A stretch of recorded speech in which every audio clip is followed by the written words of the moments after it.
The scene is usually quiet. Sometimes it's in a hospital bed, other times at home, surrounded by family, or even alone. The body stops moving. The heart ceases to beat. The breath, which has come and gone freely throughout life, takes its final exhale.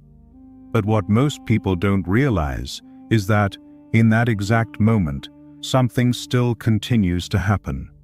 Something deep, something invisible to our physical eyes. The soul, that essence of consciousness that has inhabited the body for all these years, begins the process of detaching. This isn't an abrupt event, like flipping a switch. It's more like untying an old knot, one that's been entwined with years of experiences, emotions, memories, and choices. This is when near-death experiences can help shed some light on the process. People who have been declared clinically dead for a few minutes often describe similar sensations: a sudden lightness, an unexpected peace, and a clear sense of detachment from their physical form. Some even report seeing their own bodies from above, floating near the ceiling. Others hear voices around them, but they can't interact. Consciousness remains awake, alive, but separated from the physical body. The separation of the soul and body is also an energetic process. Spiritual traditions teach us that we are connected to our bodies by cords. Some refer to them as the silver cord.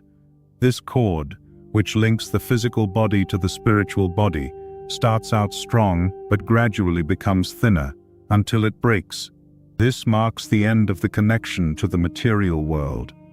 But not all souls detach easily. In cases of sudden, traumatic death, or in those very attached to their material lives, the detachment can be confusing or even painful. There is shock. The soul might try to remain, not understanding why no one is responding to it, why its cries go unheard. It's like waking up from a vivid dream and realizing you're no longer in the same place. From an emotional perspective, the impact is profound. Imagine someone who has lived their whole life believing that death was the end. Now, suddenly, they are conscious, floating above their own body, hearing, weeping, feeling vibrations, but unable to interact. It's the beginning of a new cycle, but there's no map, no directions. For those more spiritually prepared, this moment is one of acceptance. The soul understands what is happening. It feels the presence of spiritual guides and light beings who come to offer support.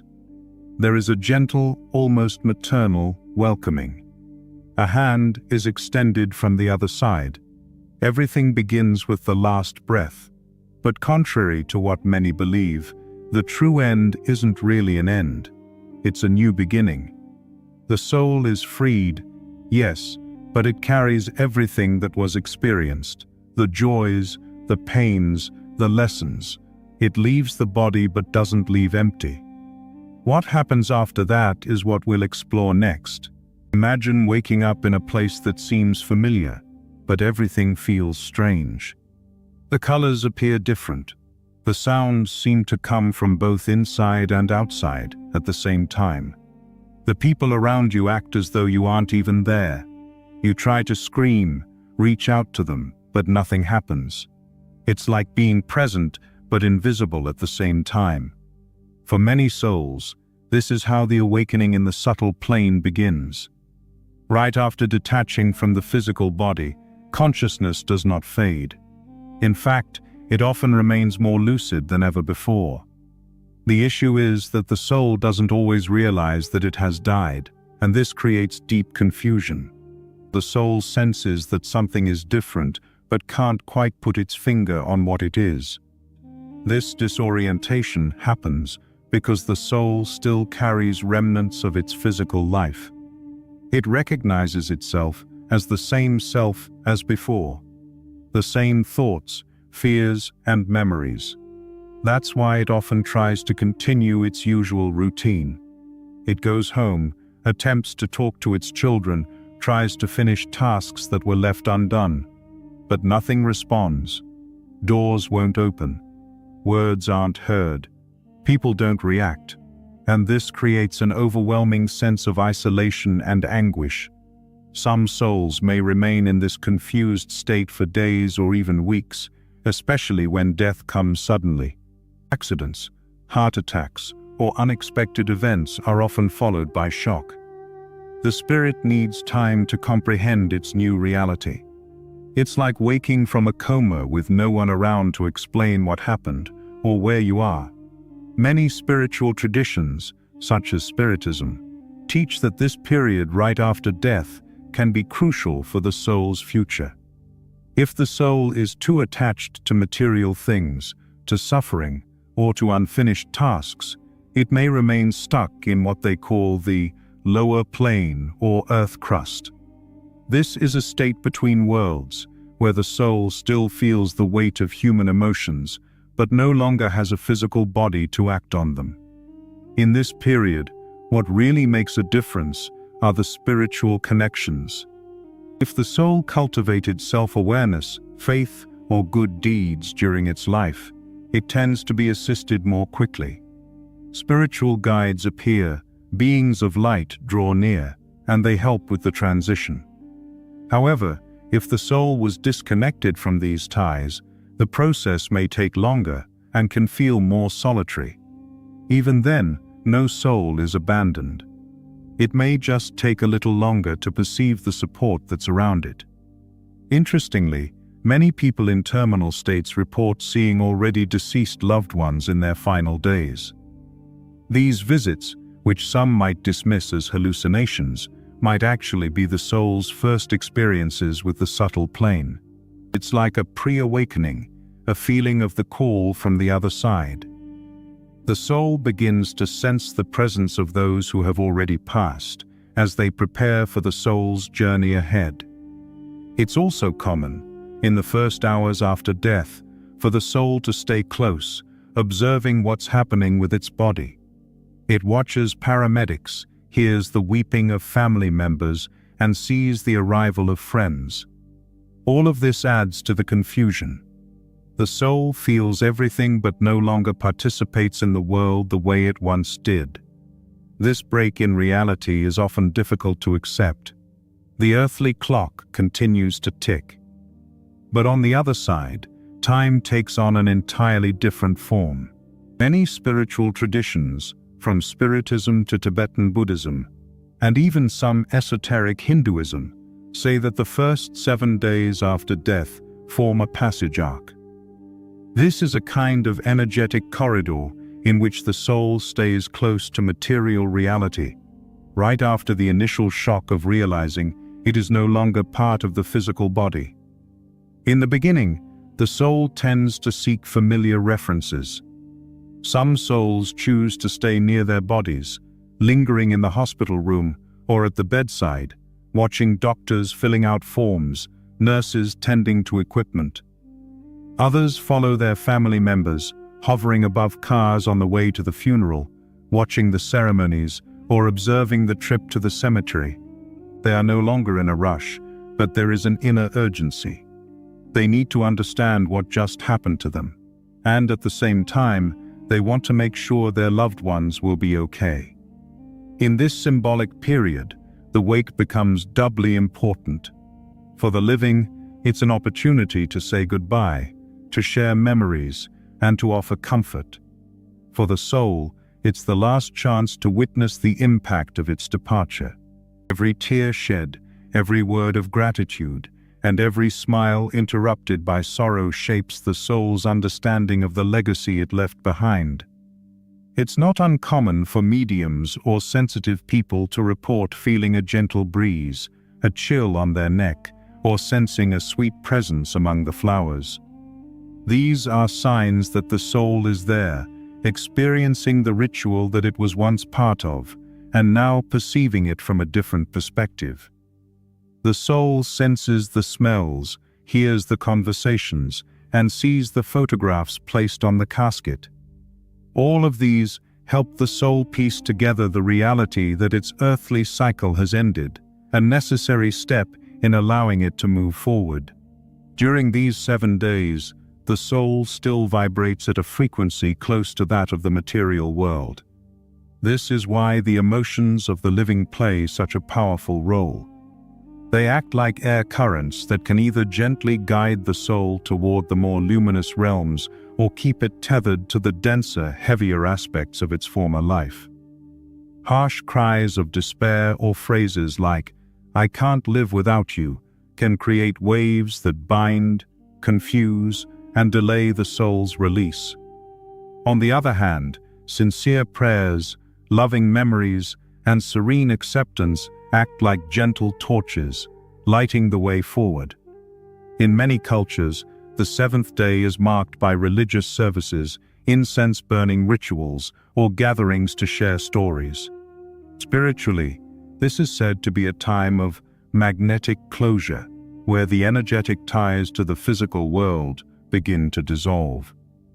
If the soul was able to accept its death, felt supported, and understood its new condition, its vibration rises. A portal, sometimes described as a tunnel of light, a silver bridge, or a blue mist gate, opens, inviting the soul to move forward. However, this process is not linear or uniform. Some souls pass through this stage within a few hours, while others, overwhelmed by attachment, linger for months. The seventh day functions more as an archetype, a symbolic completion of a cycle, similar to the phases of the moon or a musical scale. Once the 7-day cycle is complete, the soul has the minimum conditions needed to detach from the denser energies of the physical world and enter more subtle transitional zones. For those who remain behind, knowing that their loved one can still perceive their vibrations changes how they experience grief. The pain of loss starts to transform into gratitude. Telling stories that celebrate the life of the departed, praying, or even simply mentally sending love can have a real and tangible impact on the soul's peace. These small acts of remembrance help the departed transition and can bring a sense of closure to the living as well. For those of us still on earth, understanding the 7-day corridor helps us live with fewer emotional loose ends. It inspires us to cultivate forgiveness, build bridges instead of walls, and create peace with ourselves. This not only supports the soul that has passed, but also prepares us for our own eventual transition.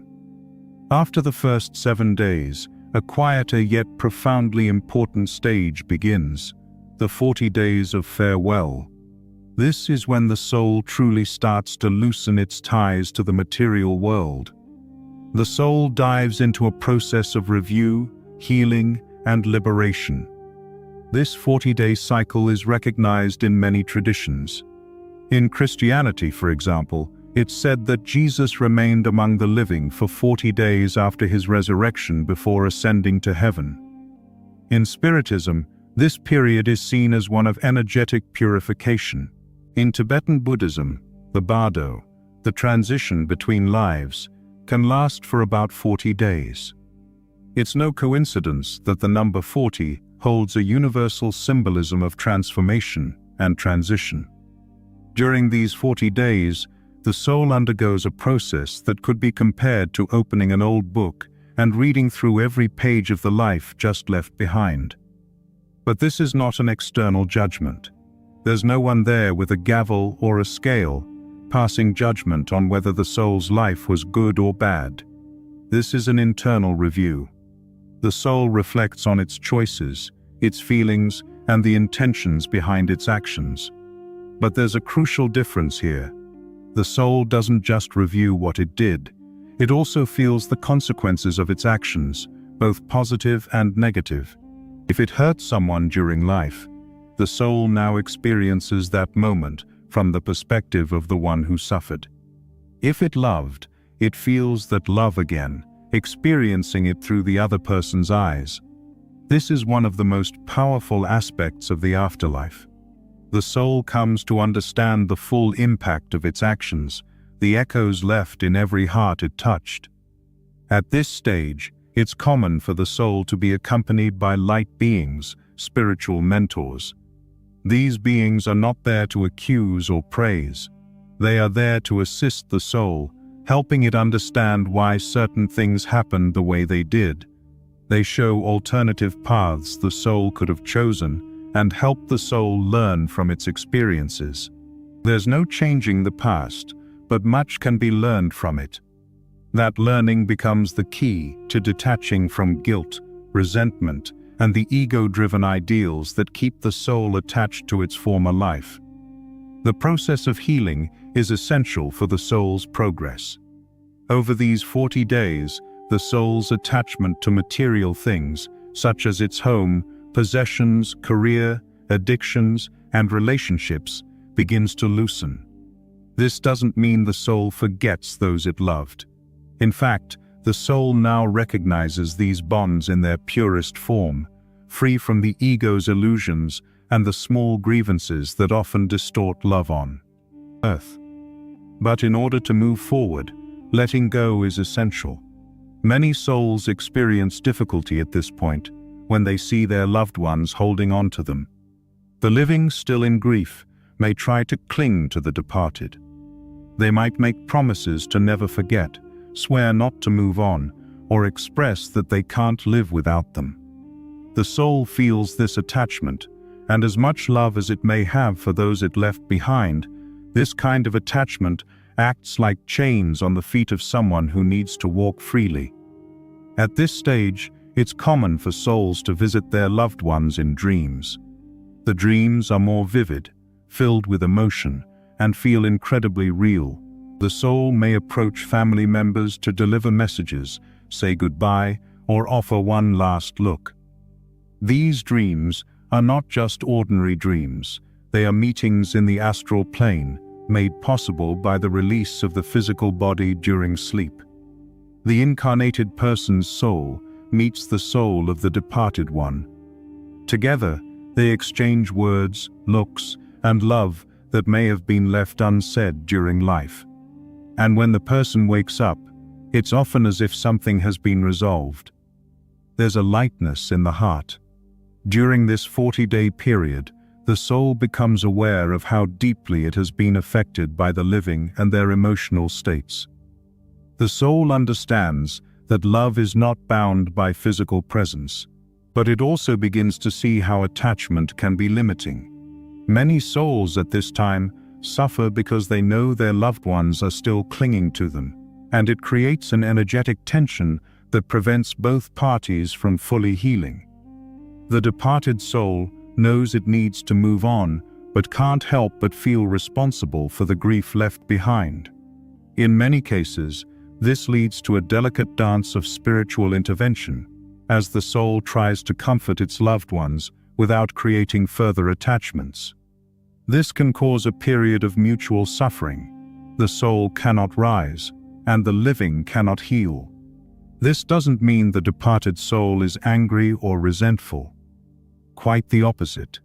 The soul feels an intense desire to comfort, to explain, and to offer reassurance. But in doing so, it may inadvertently prolong its own journey, delaying its move toward higher dimensions. The key to helping both the living and the soul move on is understanding. Understanding that grief is natural, but that attachment to pain can hold both the soul and the living in a state of emotional limbo. The soul's journey isn't about holding on, it's about releasing, learning, and growing. The living, in turn, must learn to let go in order to heal and find peace. As the 40 days come to an end, a final energetic release occurs. The soul, now lighter and more conscious of its journey, feels ready to move forward into more subtle dimensions. It says its goodbyes to earth, but carries with it the true bonds, the love, the lessons, and the essence of what it truly was. For those still living, this moment can be felt in subtle ways. It might manifest as a sudden peace in the chest, a sense that everything is now at rest. Or perhaps there will be symbolic events, like a familiar scent in the air, a song playing unexpectedly, or a butterfly landing in an unlikely spot. These are the little signs that mark the beginning of the soul's true departure. Interestingly, one of the most surprising discoveries for many people is the realization that the connection with a loved one who has passed away doesn't end when the physical body dies. In fact, that connection continues to be active and deeply influential, especially in the first few months following their death. The emotions of the living strongly echo in the spiritual journey of the soul during this period.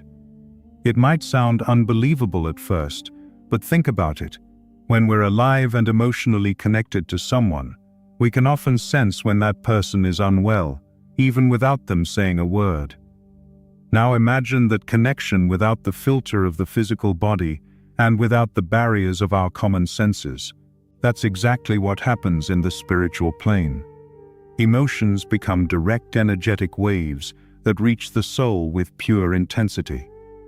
As we discussed before, grief is a natural response to loss. The pain, the crying, the longing, all of it is part of the human process of saying goodbye. But the issue arises when that love turns into desperate attachment. When the person left behind insists, whether consciously or unconsciously, on keeping the departed soul tied to their pain. Phrases like, "I can't live without you," or "Why did you leave me?" can create spiritual chains. These intense emotional statements act like energetic pullbacks, drawing the soul back toward the living, even when it has already started its journey forward. The soul, which has already begun its transition, can feel this bond being pulled. Out of love, it may return to offer comfort, to explain, or to give reassurance. But in doing so, it can become confused, delaying its path. There are instances of souls staying near their loved ones for months, even years, because they feel responsible for the grief of those they left behind. It's not out of malice, it's simply a desire to soothe, to make sure everything will be okay. But this attachment prevents the soul from fully moving on, and similarly, it prevents the living from truly healing. This process isn't about forgetting the loved one. On the contrary, it's about honoring the person's presence and the legacy they left without tying their memory to pain. True love doesn't disappear when someone leaves, it simply changes form. It's when we allow the soul the space to move on that it can also visit us, inspire us, and calm us from the other side. And now that there's space for that, the soul's presence can be felt in a new way, bringing peace and comfort. At this point, many people wonder, can the soul visit Earth after it has passed? The answer is yes, the soul can, and in fact, it does, more often than we might realize. But these visits aren't about reincarnation yet. We're talking about spiritual visits, moments when the soul, already disincarnated, temporarily returns to Earth to observe, console, say goodbye, protect, or simply be near those it loves. These visits are subtle, so much so that they often go unnoticed. But sometimes they are so vivid that there's no mistaking them. There are various ways the soul can manifest itself among the living, depending on the spirit's level of evolution, its emotional connection to those still on Earth, and the purpose of the visit. One of the most common and impactful ways a soul visits the living is through dreams. Those who have lost a loved one might have dreams where that person appears so vividly, with such lifelike details, that upon waking, they can't shake the feeling that the encounter was real, and more often than not, it truly was. These are not ordinary dreams. These are encounters in the astral plane, made possible by the release of the physical body during sleep. The soul of the incarnated person meets the soul of the disincarnated one, exchanging looks, hugs, and words that were left unsaid in life. And when we wake up, we feel lighter, as if something has been resolved, as though there's a sense of closure. Sometimes, the soul's presence can be felt in more subtle ways in daily life. A familiar scent may appear out of nowhere. A song might suddenly play that perfectly matches the feelings in your heart, or an object might fall to the floor without explanation. A gentle breeze may brush past you during a moment of deep sadness. These small signs are ways that the soul reaches out, offering comfort and reminding us that it is still near. On rarer occasions, usually involving mediums or naturally sensitive people, the soul may manifest in a more visible form: a silhouette, a light in the room, an image near the bedside, or even a voice. These types of manifestations aren't common, and not every soul has the permission or ability to appear this way. But when they do, it can be a very profound and healing experience for the living. There are also moments when the soul may intervene in a more protective manner, especially if it has evolved to act as a guide or protector. It may prevent an accident, inspire a decision, or gently nudge someone on their path. The person might feel a sudden premonition, an intuitive sense, or even feel an invisible hand guiding them. And that's exactly what it is, the soul intervening to guide and protect those it loves. To facilitate spiritual encounters, the first step is to keep the heart open. Being at peace with the departure, accepting the natural life cycle, and cultivating positive emotions creates a safe bridge between the physical and spiritual realms. Sincere prayers, joyful remembrance, and speaking to the departed with affection, even without expecting an answer, create a connection that allows the soul to move freely. Most importantly, we must not wait obsessively for these encounters. Spiritual visits don't happen on command.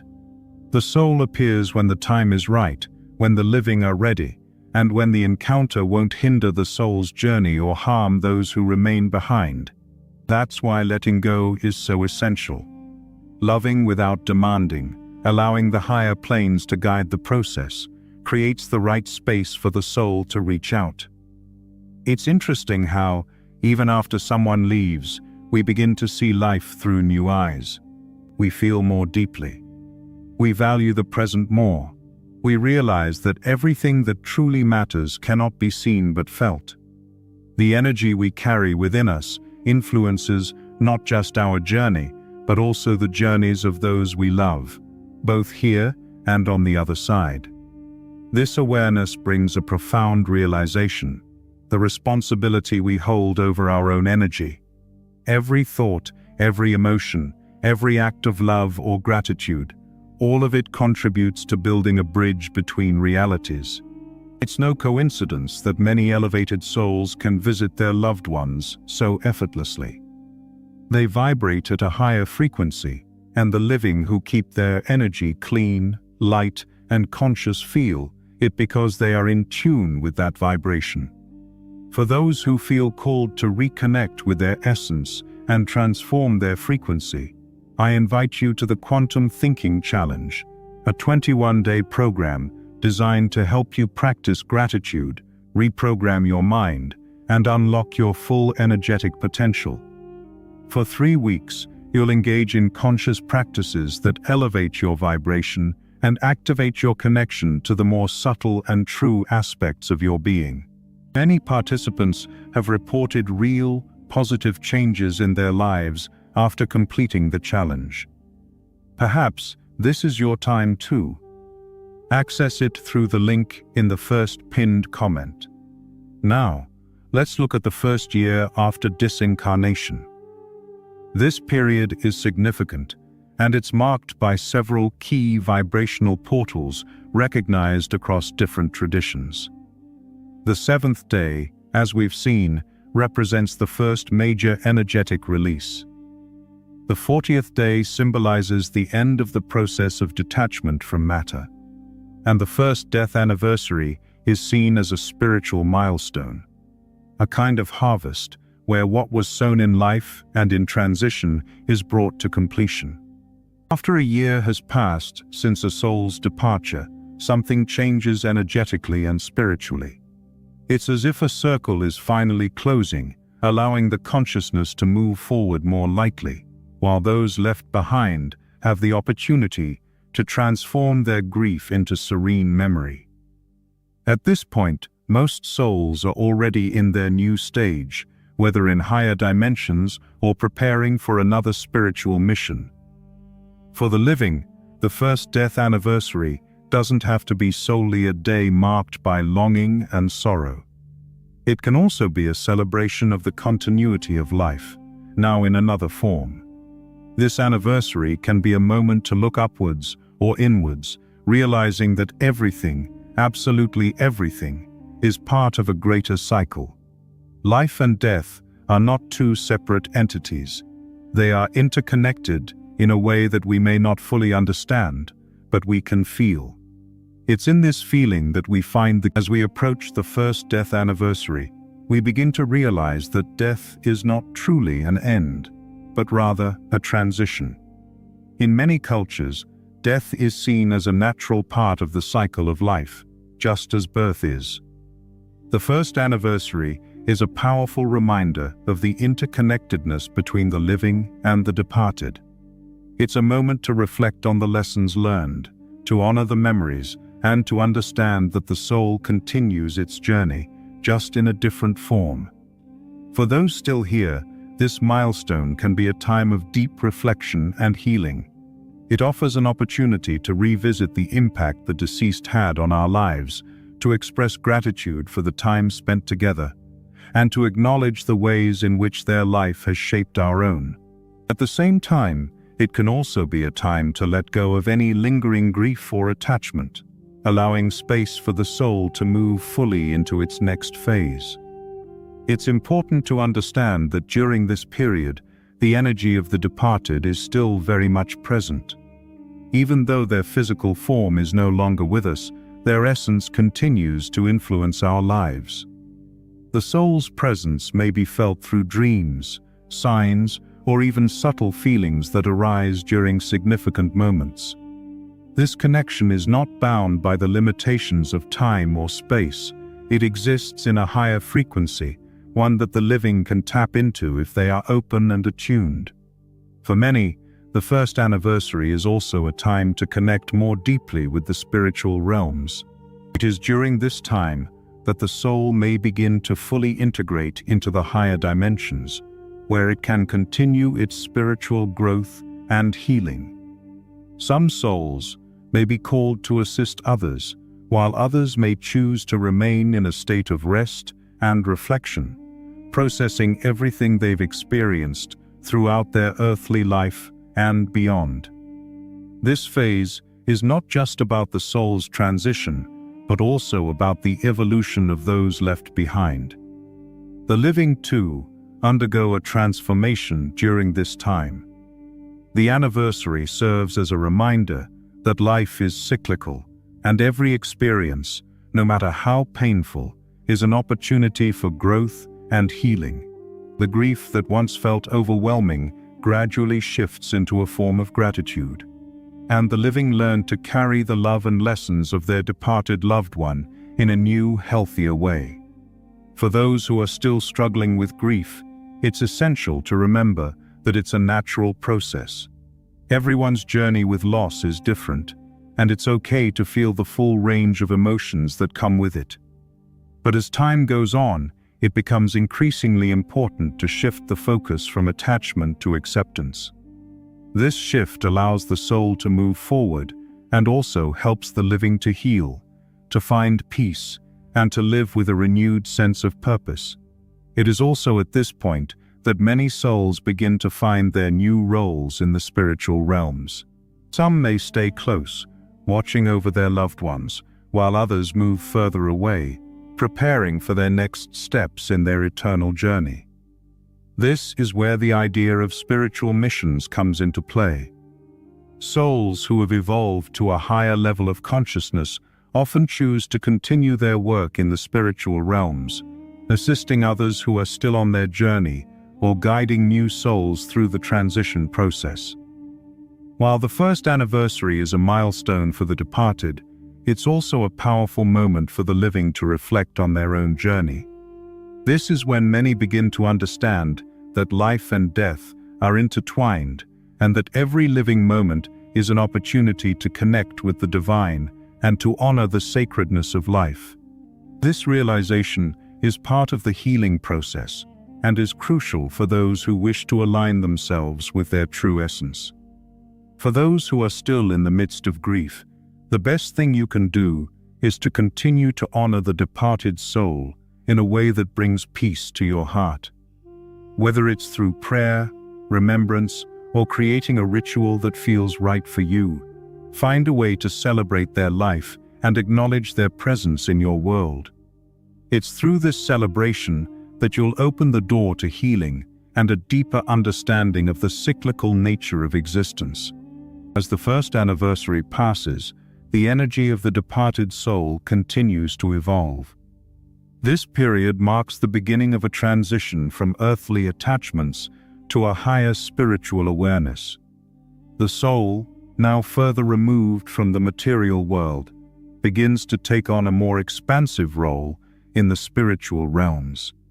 It may move into different dimensions, continuing its healing journey, while also helping others who are still transitioning. For the living, this time can bring a sense of peace and closure. The anniversary becomes not just a time of reflection, but also an opportunity to release any lingering emotional attachments. By doing so, the living allow themselves to heal and embrace life once again, carrying the love and memories of the departed without the weight of sorrow. The bond between the living and the departed evolves into a connection that transcends physical form, existing in the subtler realms of consciousness. Many people report experiencing moments of deep peace after the first anniversary. It's as if the grief has finally found its place, and the living can now connect with the departed in a more spiritual, less painful way. This shift is part of the healing process, a natural part of the grieving cycle. It's a moment of acknowledgement that life and death are not separate, but are instead woven together in an eternal dance. The living are not abandoned, and the departed are not lost. They simply exist in different planes of being, continuing their journey as the living continue their own. One of the most beautiful aspects of this transition is the realization that love, in its purest form, is not confined to the physical world. The love between those who have passed and those still living exists beyond the limits of space and time. It is a love that continues to guide, support, and inspire long after physical death. And as the living learn to open themselves to this love, they begin to feel a sense of connection with the departed that goes beyond memory and emotion. It's a bond that is felt in the soul. This realization brings an important shift in perspective. The understanding that everything in life, from the smallest moments to the greatest events, is part of a larger spiritual journey. Every experience, every loss, every triumph, and every challenge plays a role in shaping the soul's evolution. The grief experienced after a death is not an end, but a transition that, when navigated with awareness, leads to a deeper understanding of life itself. As the living move forward, they carry with them the lessons learned from those who have passed. These lessons often manifest as feelings of wisdom, clarity, and a renewed sense of purpose.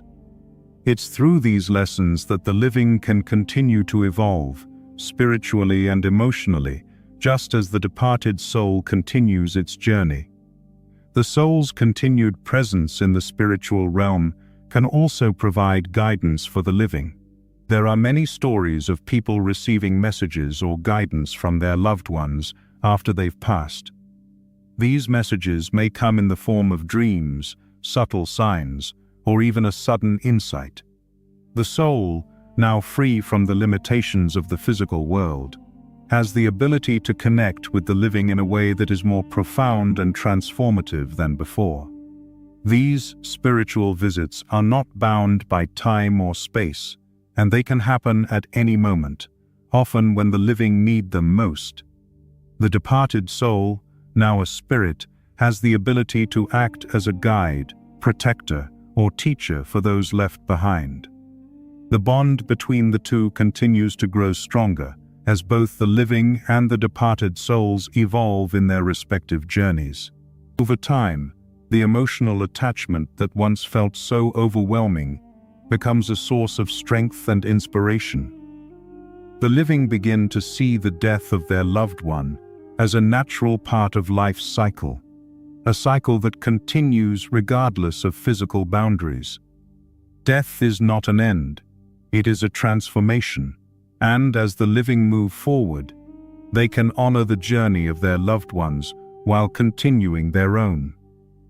This understanding allows the living to let go of the fear and sorrow that once accompanied death.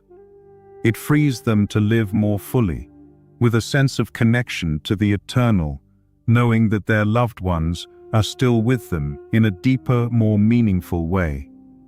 This freedom is the gift of healing, and it is through this healing that the living can find peace and joy, even in the face of loss. As we continue to evolve and grow in our understanding of life, death, and the soul's journey, it becomes clear that the process of healing is not linear. It is not something that happens overnight or according to a set timeline. It's a process that unfolds gradually, like the layers of an onion, with each layer revealing new insights and deeper levels of understanding. The first year after a loved one's passing is just the beginning of this healing process, and there is no right way to grieve. Everyone's journey is unique, and each soul moves through its transition at its own pace. For some, healing comes quickly. For others, it takes longer. There are no rules, no specific time frames, and no need to rush. The key is to honor the process and allow it to unfold naturally. This is especially important when it comes to our emotional attachments. In the early stages of grief, it is natural to hold onto the memory of our loved ones, to seek comfort in the familiar, and to feel the deep sense of longing. But over time, as we begin to understand that love is not bound by physical presence, we start to let go of that attachment. We begin to understand that true love transcends the physical realm, and that the bond we share with those who have passed remains intact, but in a different, more subtle form. This shift in perspective is what ultimately allows us to heal. As we release the attachment to the physical presence of our loved ones, we make room for a deeper, more spiritual connection. The love we feel for them becomes more pure, more unconditional. It becomes a love that exists in the soul, rather than in the physical body. And this is when we begin to experience the soul's true freedom, the freedom to continue evolving, to continue growing, and to continue learning. During this time, many people begin to explore spiritual practices or engage in activities that allow them to connect more deeply with their own soul. They might meditate, pray, or engage in other forms of self-reflection. These practices help them align with their higher self and open up to the subtle dimensions of existence. It is in these spaces that we can truly begin to feel the presence of our loved ones, not as physical beings, but as spiritual entities who continue to guide and support us from the other side.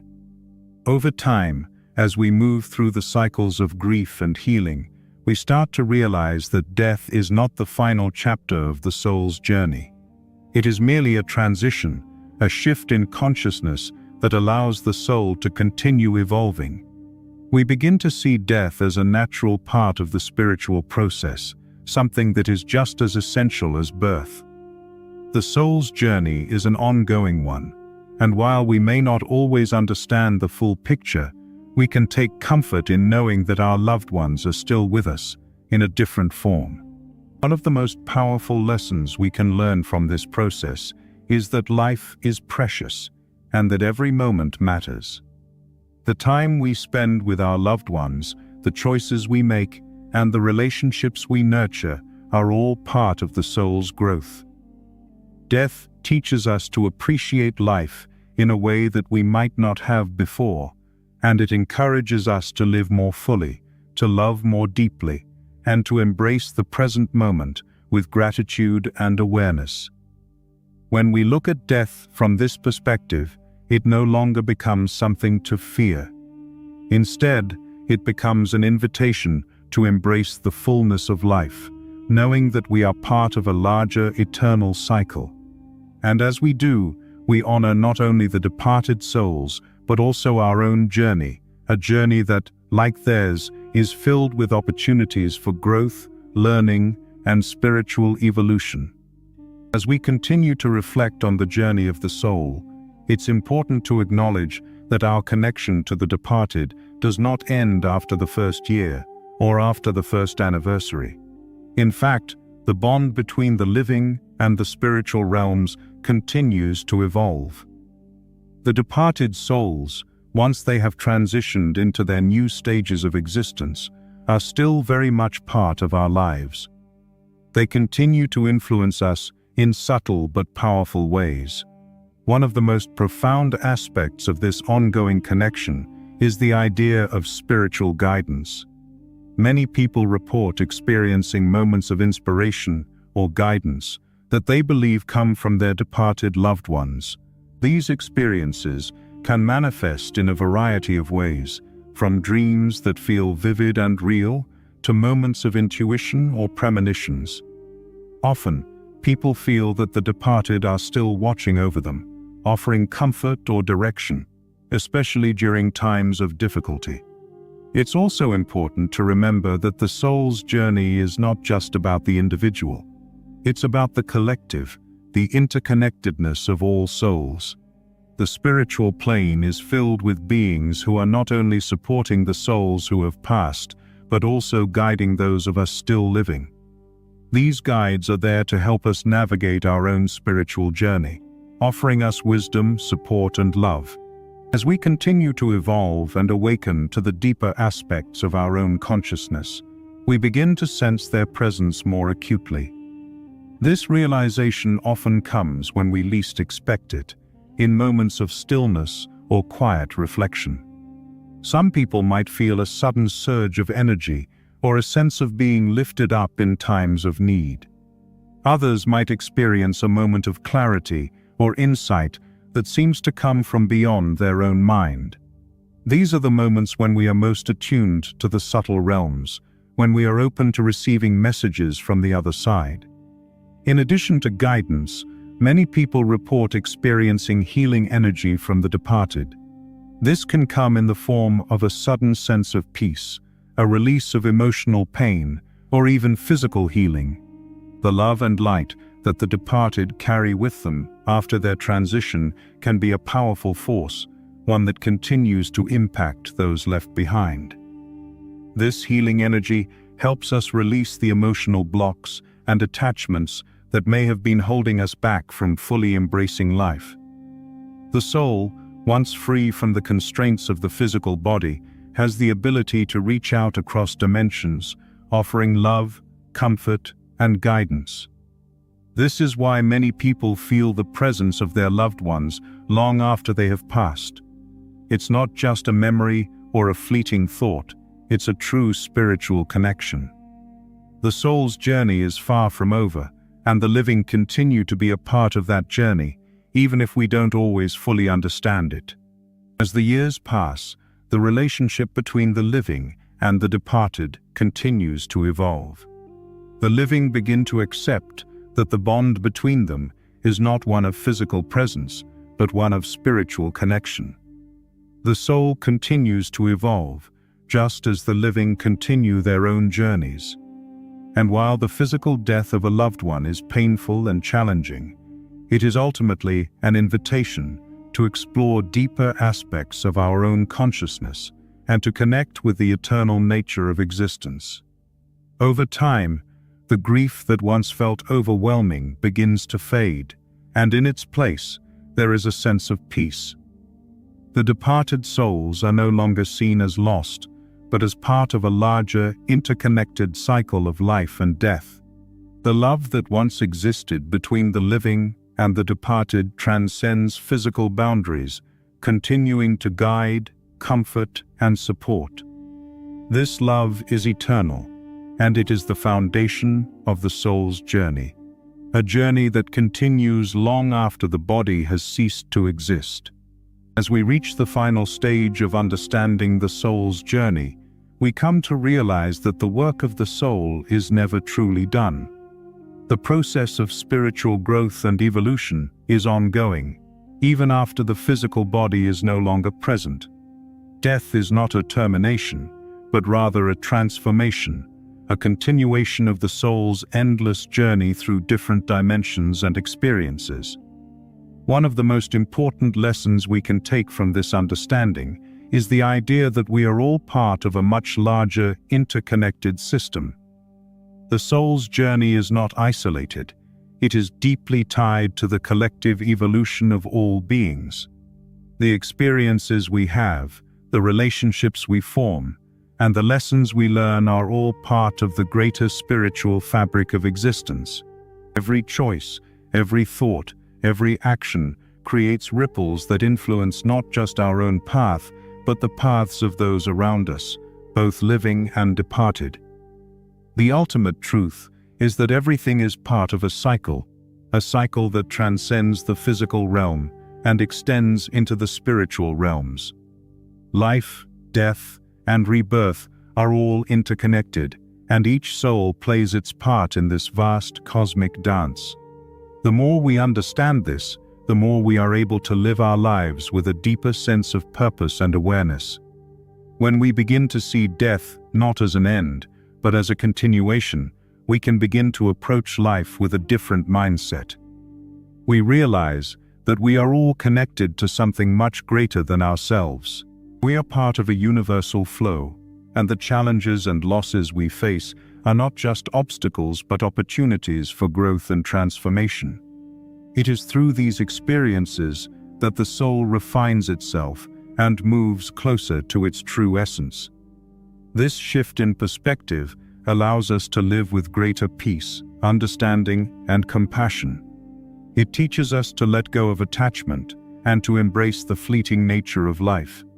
It encourages us to love more deeply, to forgive more freely, and to appreciate the preciousness of every moment.